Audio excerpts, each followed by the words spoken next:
ओम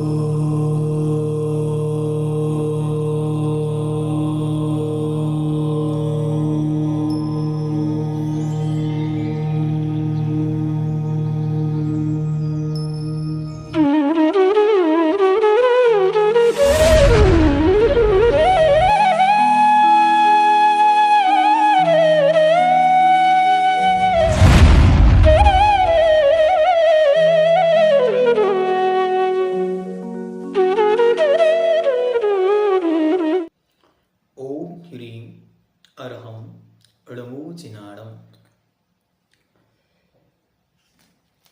गोमटसार जीव कांड ग्रंथ अधिकार नंबर 4 प्राण अधिकार प्राण प्रूपण। यहाँ से आचार्य प्राणों का वर्णन प्रारंभ करते हैं। 5 गाथाओं में प्राण का वर्णन देखने में आएगा।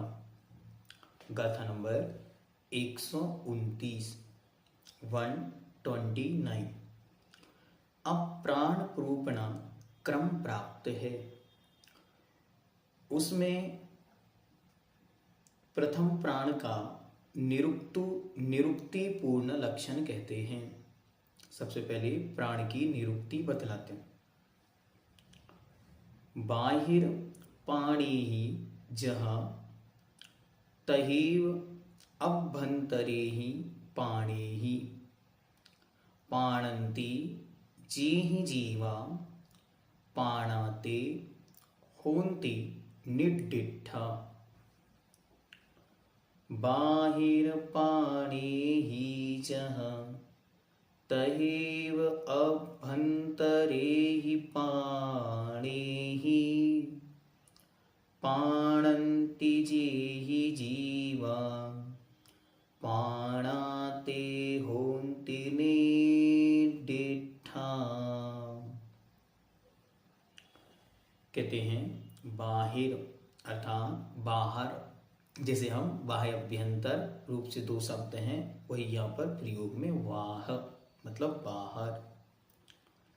बाहर पाणी ही अर्थात प्राण ही, प्राणों के द्वारा। यथा जैसे, जिस प्रकार। तहेव तथेव उसी तरह। अभ्यंतरे ही पाणी ही अर्थात अभ्यंतर प्राणों के द्वारा। जिस प्रकार बाहर प्राणों के द्वारा, उसी प्रकार अंतरंग प्राणों के द्वारा। प्राणन्ति जेहि जीवा जो जीते हैं। अंतरंग और बहिरंग प्राणों के द्वारा जो जीते हैं। पाणाते होन्ति निड्डिठा उनमें जो जीते हैं। पाणाते होन्ति तो जिनके द्वारा जीते हैं वे प्राण होते हैं। जिस प्रकार अभ्यंतर प्राणों के कार्यभूत नेत्रों का खोलना, वचन प्रवृत्ति, उच्छ्वास निश्वास आदि बाह्य प्राणों के द्वारा जीव जीते हैं, उसी प्रकार जिन अभ्यंतर इंद्रियावरण कर्म आदि के क्षयोक्षम के द्वारा जीव में जीवित पने का व्यवहार हो, उनको प्राण कहते हैं। सबसे सुंदर डेफिनेशन द्रव्य संग्रह के अंदर हमको देखने को मिलती। तिक्काले चतुपाणा, तीनों कालों में चारों प्राणों से क्या करते हैं जो, तो जीते थे, जीते हैं और आगे जिएंगे।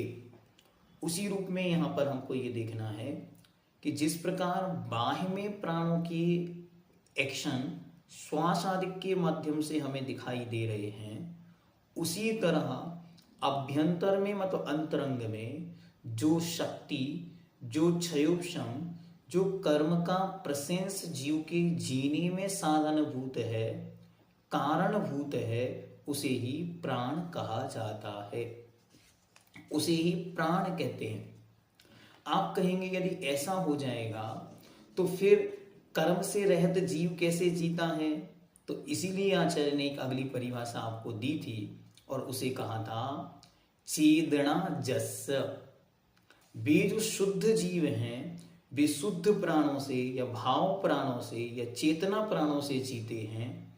यहाँ जो बात की जा रही है वह मुख्यतया किनकी की जा रही है? संसारी जीवों की जा रही है। इसलिए वे कैसे जीते हैं?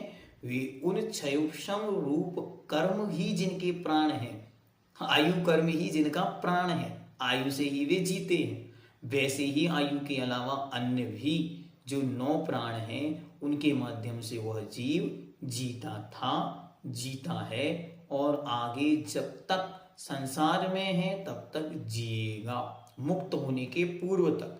मुक्त होने के पश्चात फिर वह अपने चेतना प्राण या भाव प्राण के आधार से जीता है।